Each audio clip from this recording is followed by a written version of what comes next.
Hustisya ngayon na maituturing ng mas batenyo ang pagkakasawi sa commander ng New People's Army matapos na makaengkwentro ang 96th Infantry Battalion at Philippine National Police Masbate sa Sitio Madarag, Barangay Hagnaan, San Jacinto, Masbate nitong Sabado, Agosto 19.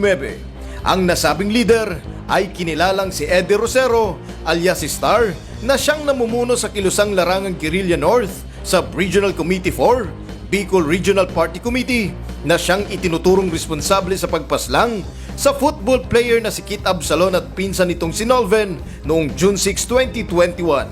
Maliban sa kanya ay napatay rin sa bakbakan ang tatlo pa niyang kasamahan na pawang mga kababaihan. Napag-alaman na nasa 20 mga armadong grupo ang nakasagupan ng tropa ng gobyerno sa loob ng 30 minuto na agad na nagsitaka sa iba't ibang direksyon at iniwan ng walang awa ang mga napaslang nilang kasamahan. Gayon din ang iba't ibang kagamitan na kinabibilangan ng 2 M16 rifle, isang M203 grenade launcher, mga bala at iba pang mga makateroristang kagamitan.